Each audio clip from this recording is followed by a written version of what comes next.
Work in the invisible world as hard as you work in the visible world.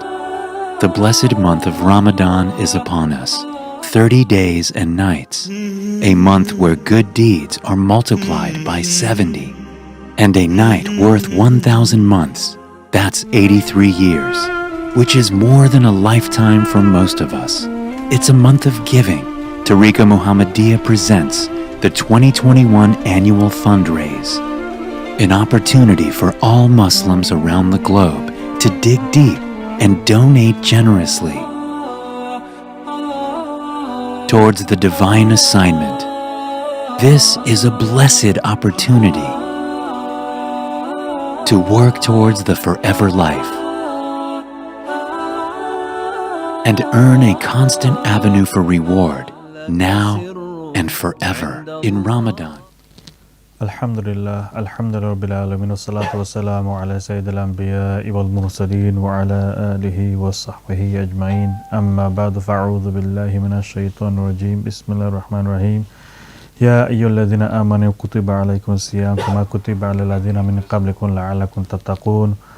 Wa qala alayhi salatu wassalam, man sama Ramadana imanan wa ihtisaban ghufira lahu ma taqaddama min dhanbih, aw kama qala alayhi salatu wassalam. Wa qala aidan as-siyamu nisfu as-sabr, aw kama qala alayhi salatu wassalam. Sadaqallahu azim. Allahumma salli wa sallim wa barik ala sayyidina Muhammadin wa ala alihi wa sahbihi ajma'in. All praise belongs to Allah subhanahu wa ta'ala, the Lord of the worlds, the exalted, the most merciful and the most kind. And may His infinite peace and blessings be upon His beloved messenger Sayyidina Muhammadur Rasulullah sallallahu alaihi wasallam, upon his family, upon his companions, and upon the Salihin.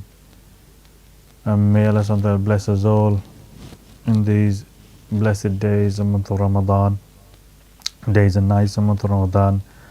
And may all of us, the Ummah, take benefit from these blessed days and months, for we don't know if we'll witness such days and nights again, or how long we have actually got left. As you're well aware that we're all in the situation where there's still a lot of restrictions, and we're in a lot of lockdown at the moment. In some places, some countries, there's still further restrictions, there's still further lockdowns. Some places the situation is getting worse. By the grace and mercy of Allah subhanahu wa ta'ala, our situation in this country is getting better, and slowly people are slowly coming out of the slumber of this COVID and waking up and slowly getting out and going back to some form of normality.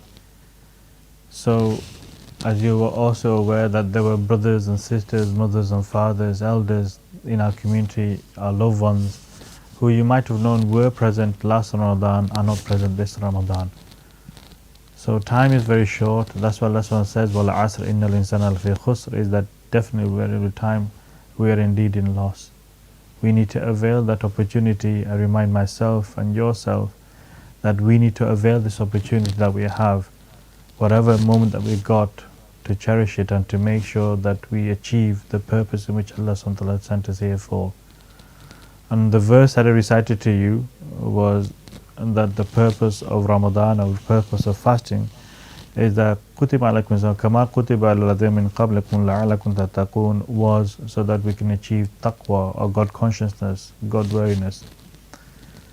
We should be analyzing and seeing, is the day and the night that I am spending in the month of Ramadan, through my fasting, through my stopping from eating and drinking, is my mind, my heart, my body, my spirit, my nafs, my intellect, everything, is all of this now coming towards communion, towards remembrance, towards presence, towards awareness of Allah subhanahu wa ta'ala, or not? That is what we should be analyzing and seeing. And if it is, rejoice, alhamdulillah, summa alhamdulillah, you're achieving this thing called taqwa, and you're achieving the purpose of the fast. But if it's the case in which the Prophet ﷺ said once in a narration, that man lam yada' qawla zuri wa amala bihi, that whomsoever does not leave sinful action and sinful speech, فَلَيْسَ لِلَّهِ حَاجَةٌ فِي أَنْ يَدَعَ طَعَامَهُ وَشَرَابَهُ. Allah subhanahu wa ta'ala has no need for him to ward away, to stay away from eating and drinking. So it's an important thing that we are getting hunger and thirst and we are starving ourselves thinking, Alhamdulillah, I'm doing such a great thing. But if our actions, if our body, if our mind, if our heart, the action of these entities are not actually safeguarding you and safeguarding others, safeguarding yourself from the evil and safeguarding others from your evil, then you will not achieve the purpose of fast and you will not achieve what Allah subhanahu wa ta'ala, the maqsad in which Allah subhanahu wa ta'ala sent the Ramadan for. And we'll be at loss. We'll be the losers and we'll be at loss. And unfortunately it will be a pitiful day for us in the day of Eid, because there will be nothing for us to celebrate. So these first 10 days, in one narration you've heard the Prophet saying is that the first 10 days are the days of mercy. The Ramadan is split into three parts. The first part, first 10 days, days of Ashara, is days of mercy.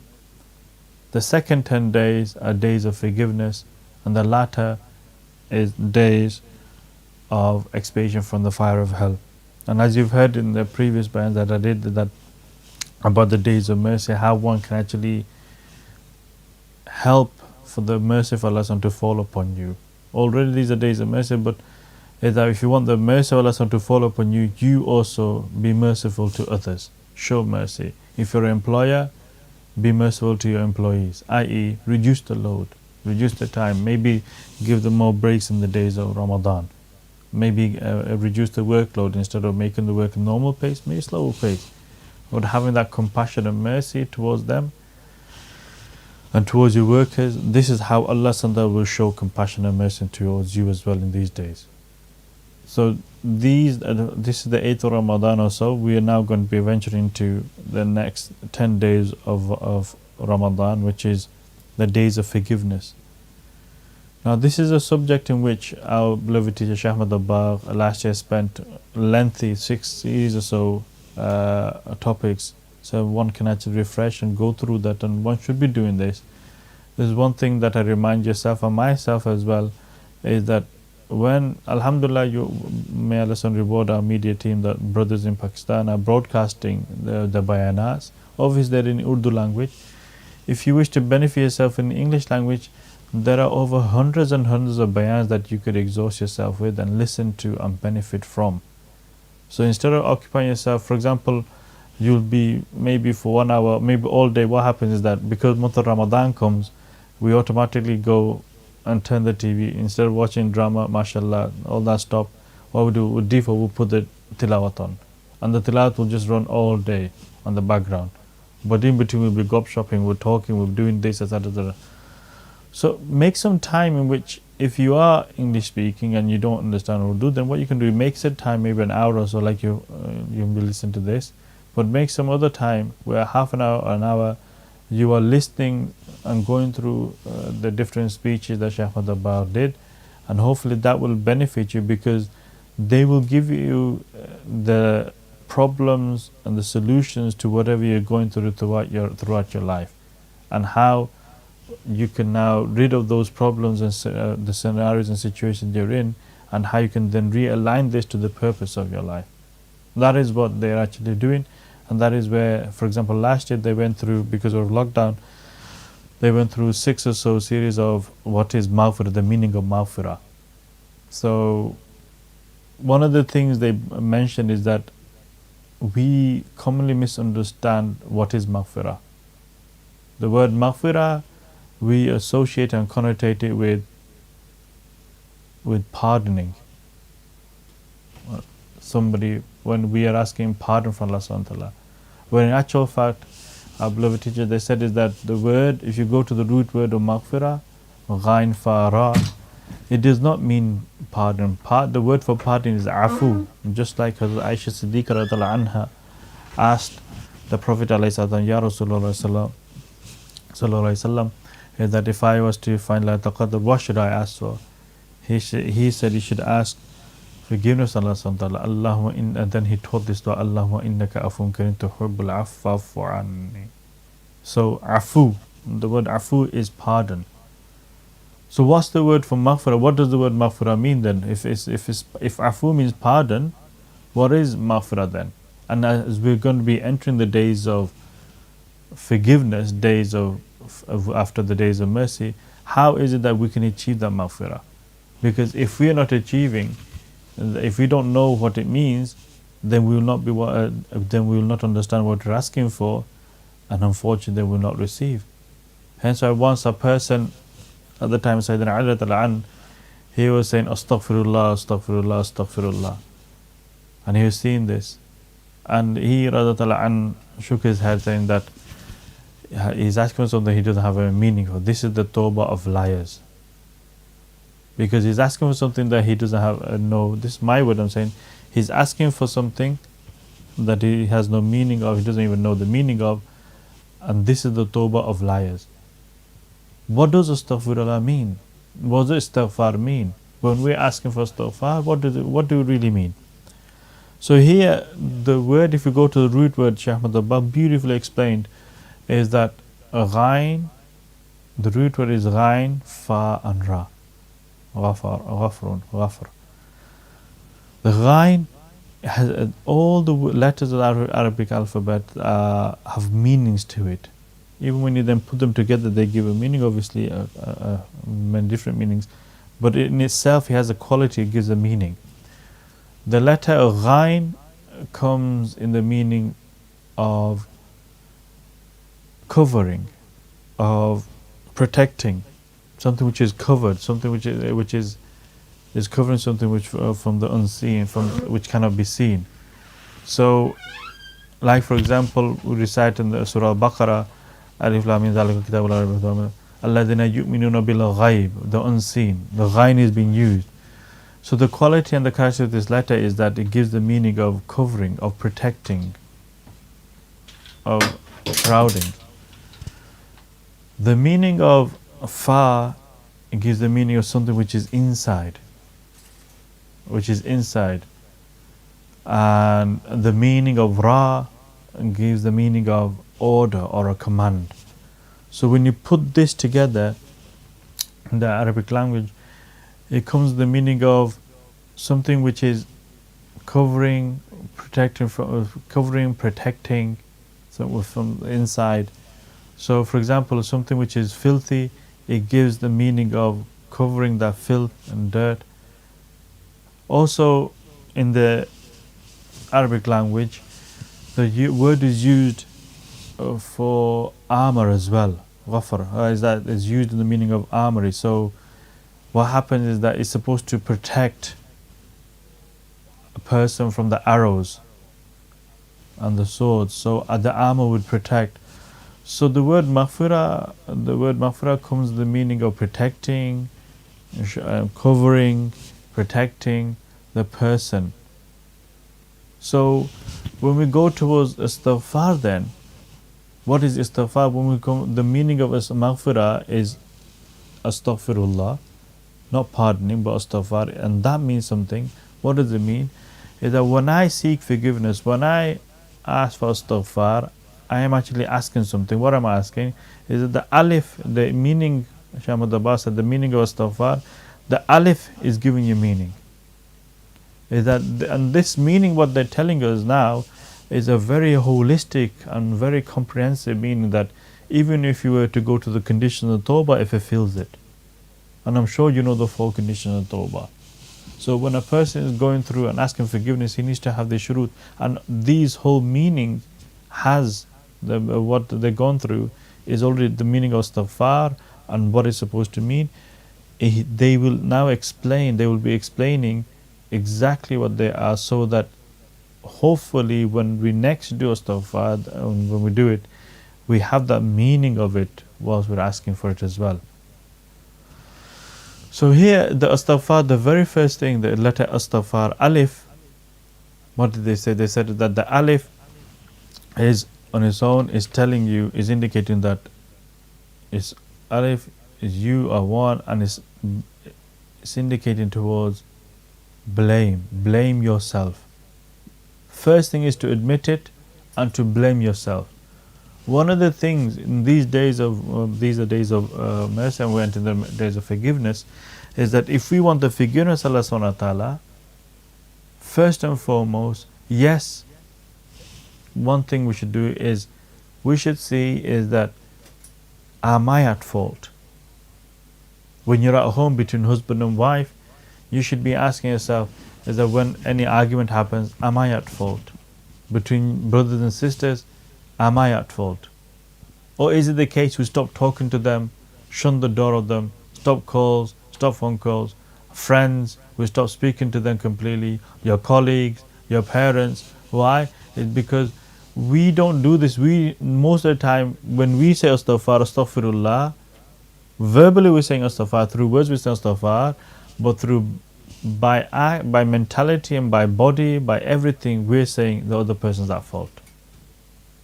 So here is that astaghfar here, when we're saying astaghfar, the first thing the alif is telling is what? Is that first and foremost, blame yourself. Blame yourself. The ta, astaghfar, the sin and ta, that sin and ta comes in the meaning of what? Seeking. The ta and the sin and ta comes the meaning of seeking. So one is that you will be seeking what? You're seeking help from Allah subhanahu wa ta'ala.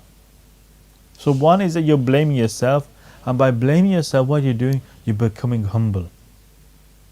Ajzi, your humbleness comes upon you, and you become humble, and you show humility towards others. And this is how, when a person becomes humble, this is what Allah subhanahu wa ta'ala loves, and how Allah subhanahu wa ta'ala forgiveness will fall upon you. Anybody, you ask yourself, anybody, is that whoever will own up to their fault, anybody who makes a mistake, if they say, yes, I did it, most of the time you will not say much. Okay, you've done it, okay, fair enough, he's admitted it. But who do you not, when a person doesn't own up to something, you become even more annoyed and even more upset. Why? Because they haven't owned up to their mistake. So when a person shows his fault and shows, somebody says, I am at fault, clemency and mercy is actually shown to that person as well. When a person does that, people's attitude change towards him or her. And this is what's happening amongst us, is that amongst our brotherhood, amongst our brothers, amongst our sisters, is that when we see each other's faults, when we're seeing this, is that we point out each fault, but really maybe the fault lies within us. When we come into quarreling between departments, between brothers and sisters, between organizations, between, like for example, look what has happened recently in the football world. These big football teams throughout the European countries, they formed a league, and now what they're doing, they're asking and apologizing. But the thing was, the first ones didn't. The first one who apologized, people saying have soft heart for them, say, okay, they were the first ones. The others waited until slowly they followed suit. Now, whether by apologizing, if so has an effect, who knows? But initially they didn't apologize. But by apologizing, not a forceful apology, automatically hearts soften, and they are more receptive, and they are more willing to forgive if a person shows true remorse. So one, the alif is saying point the blame and show humility, tawadu and humbleness. And number two is the sin, sa and the teen, sa and the ta is actually telling you, is giving the meaning of seeking. Seeking what? Seeking help and protection from Allah subhanahu wa ta'ala. Why? It's because seeking help, protection from what? Many times, one is that you have committed the sin, and one is before actually doing the sin. What's happening is that when a person is seeking astaghfar, is that he's asking for Allah subhanahu wa ta'ala, oh Allah, oh my Lord, you're the Lord of the worlds, cover me, protect me, and from what I seek help from you, Ya Rabbul Alameen. I am at fault, I'm weak, I'm weak. Cover me and protect me from what? From falling from being tempted, from being turned towards, from being inspired, from inclination, from any tendencies to disobey Ya Rabbal Alameen. Any tendencies, any inclinations, any thoughts of disobedience, even this, Ya Rabbal Alameen, please, let alone doing the act, but also, Ya Rabbal Alameen, cover me and protect me from even falling towards this, Ya Rabbal Alameen. I seek your help in this. Now imagine is that, look how powerful this is that one is that we do not istighfar and we're saying, Ya Rabbal Alameen, please forgive me. This is, we're saying is that, look, forgiveness, that's a secondary meaning, but really, you should be understanding what real istighfar is this. Seeking help and asking protection from the sin itself, from actually going towards those sins, the sin itself, but also going towards those sins as well. And what we're asking for is pardoning. That's what the meaning that we're doing it. So when we're asking for forgiveness, we're asking, Ya Rabbal Alameen, that also this is where me and you also fall short as well. And this is where me and you can understand the awliya and the prophets and messengers, how high status they were, that when you hear the narration hadith where the companions say, we heard the most often word that we heard the Prophet say is astaghfirullah wa atubu ilayh, is that why is it that they're asking? Is it because they're ma'asum, they're completely sinless, but yes, they're seeking istighfar?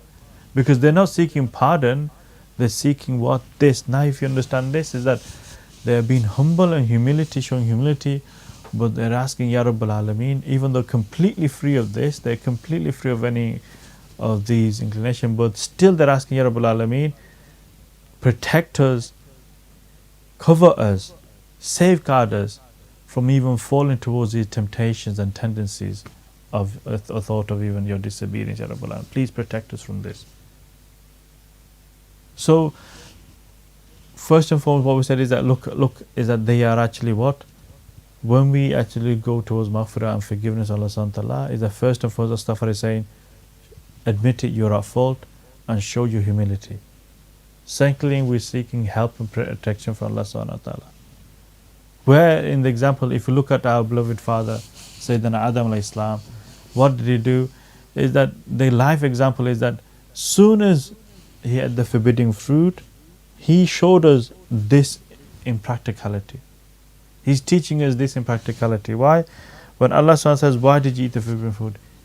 He admitted his mistake. He alayhi salam admitted that, Ya Rabbal Alameen, Rabbana zalamna anfusana wa illam taghfir lana. There you go. If you do not forgive me, if you do not cover me and protect me from this, Ya Rabbal Alameen, from my error, from my mistakes, and if you don't heal me, if you do not protect me, if you don't forgive me, Ya Rabbal Alameen, I am definitely of the losers. So first of all, he's put his hand up and saying, Ya Rabbal Alameen, I'm at fault. He could have made the excuse, oh shaitan actually did this. He told me I can live forever and ever, and I can be one of those people who'll be, I will live forever and be with you forever and ever. He didn't make that excuse. He didn't make any excuse. He didn't put the blame on shaitan. He didn't put the blame on Hazrat Hawa radiallahu anha. He didn't put the blame on anybody else. What did he do? Is that he blamed himself. He blamed himself. He's telling me and you, oh my children, is that when you do error, when you do fall prey and you do make a mistake, own up to the mistake. Be humble, own up to the mistake, and that is the way Allah will then forgive. That is the way you can be rectified. That is the way you can actually be shown mercy. So look at Hazrat Yusuf alayhi salam, look at what they did. When the temptation came, he ran towards the door and sought help from Allah subhanahu wa ta'ala. He sought help from Allah subhanahu wa ta'ala. So what we're saying is that all the different prophets and messengers, if you look at it, is that they're all showing us this formula of secret of forgiveness, is that first and foremost is that when seeking forgiveness is what you ask is first of all is to admit and point the blame towards yourself. Don't blame anybody else. Don't blame it's her fault, or if she didn't look at me like this, I wouldn't do this, or if he did this to me, I wouldn't be like this. Him, her, she, what? Dave, Paul, what doesn't matter who it is. First and foremost, admit it yourself. Secondly, show tawad and humbleness that yes, I am the one who's lowly, I am the one who's committed it, I am deserving of whatever now comes. Number 3 is that what you're doing is that you're asking Allah subhanahu wa ta'ala, Ya Rabbul Alameen, the meaning of istighfar is that, Ya Allah, protect me against the one is that you committed the sin, now you're asking forgiveness, Ya Rabbul Alameen, but also protection from those tendencies, from those inclinations, from those temptations, from those ways in which you will fall into sin and error. You're asking forgiveness from that as well. You're asking help from that. Ya Rabbal Alameen, cover me with your forgiveness, cover me and with your protection, cover me with your help, Ya Rabbal Alameen, so that I don't even fall prey towards that. So one is that protection from the sin, from the effect of the sin.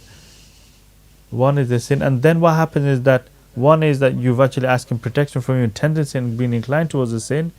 Then comes the element when you've actually committed that sin. After you do something, there will be an effect. So for example, if a person has taken poison, yes, you can say, oh, please forgive me, I have taken poison, but there will be effect of the poison still there. If a person takes drugs, yes, you can be forgiven for the drugs, taking the drugs, but the effects of the drugs will be there.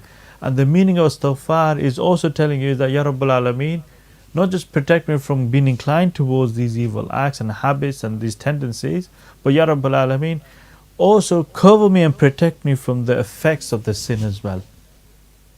Ya Rabbal Alameen, protect me. So one is owning up and saying, yes, I'm at fault, and humbleness.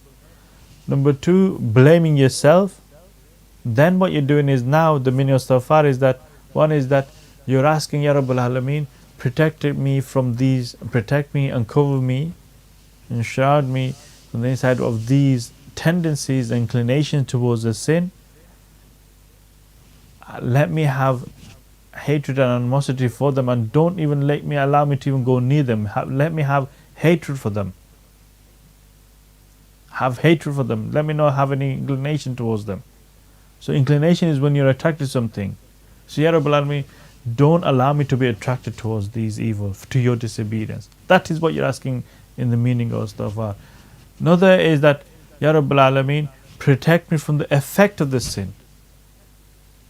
Cover me and protect me from the effect of the sin, because the sin is now overwhelming me. Now what will happen is that I have now seek forgiveness, Ya Rabbal Alameen. I have done the crime, Ya Rabbal Alameen, but you have the power now to also, whatever effect there is of that sin, now you protect me from this, Ya Rabbal Alameen. I rely upon you. You can only protect me, Ya Rabbal Alameen. So one is, now we've blamed ourselves, we've showed humbleness, we've now what we're saying is that any tendency towards our sin to protect us, also the inclination not to be inclined towards our sin. Now we're asking protection from actually the effect of the sin.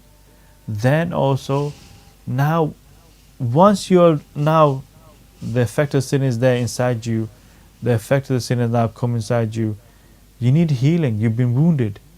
So you're asking also for healing of that sin as well, to grow you from that. Is that you've taken and consumed poison, now you need to recover that. So here many times our brothers and sisters, when they start on the path of purification, they do istighfar, they sincerely turn, and what's happening is that they do istighfar, yes, that's it.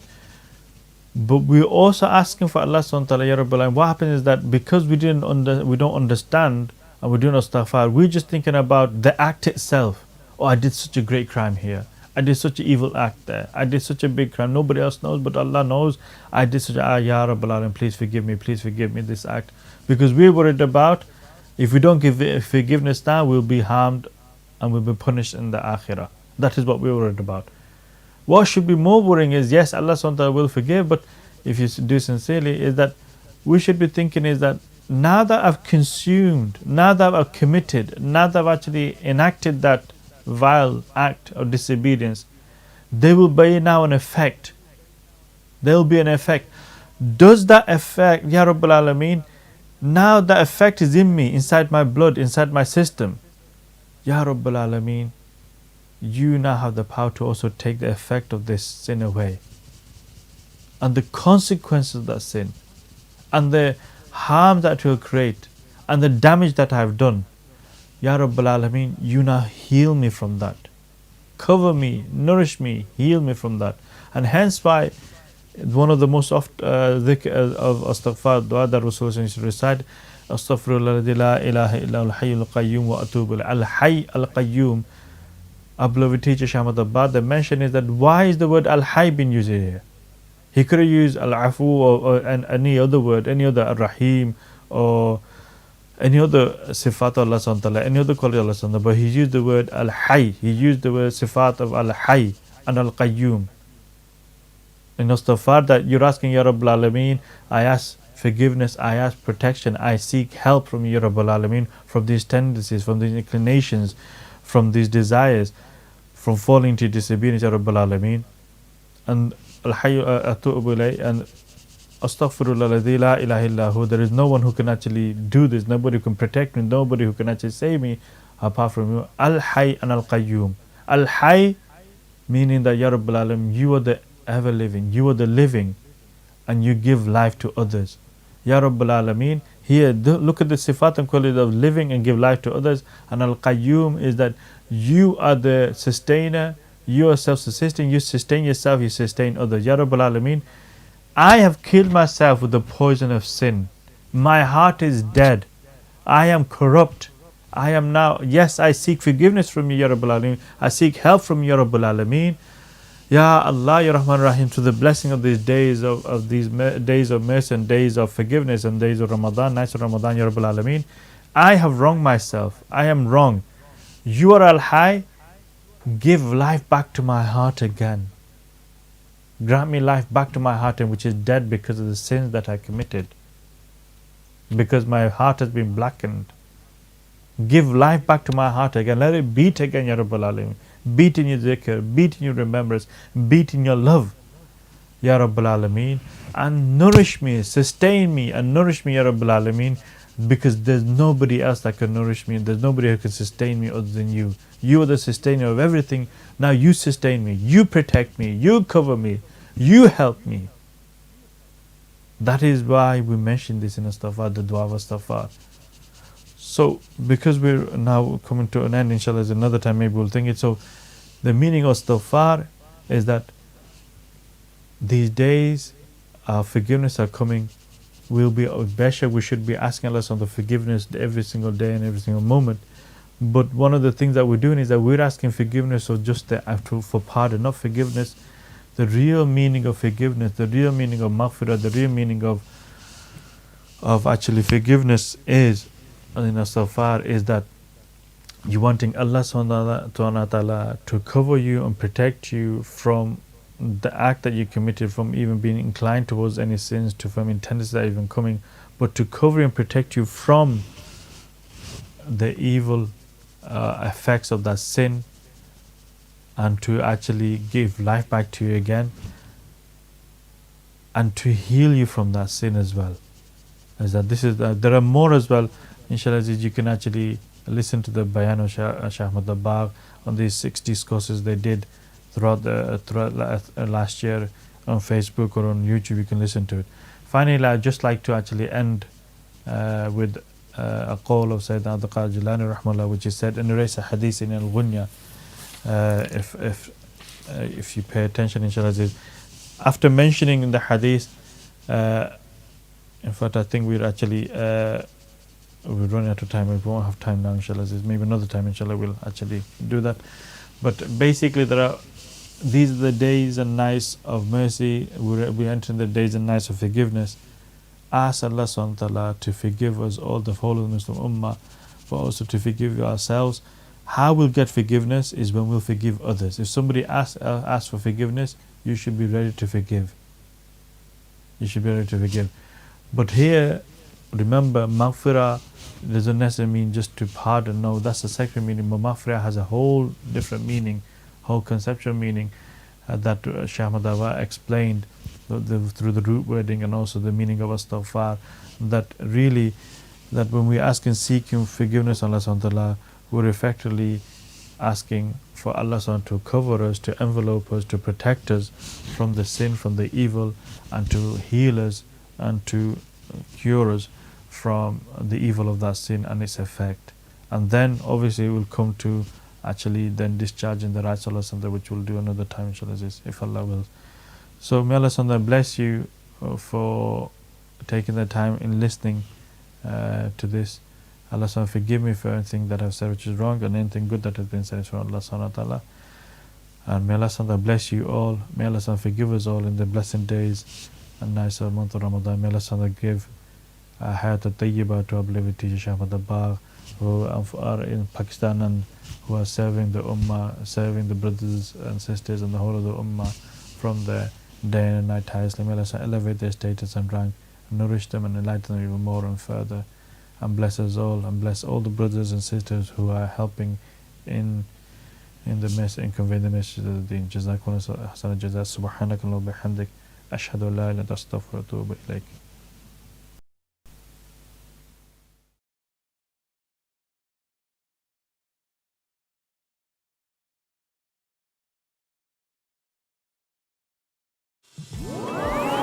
Work in the invisible world as hard as you work in the visible world. The blessed month of Ramadan is upon us, 30 days and nights, a month where good deeds are multiplied by 70, and a night worth 1,000 months, that's 83 years, which is more than a lifetime for most of us. It's a month of giving.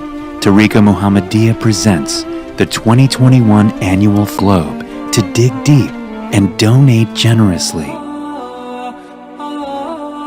towards the divine assignment. This is a blessed opportunity to work towards the forever life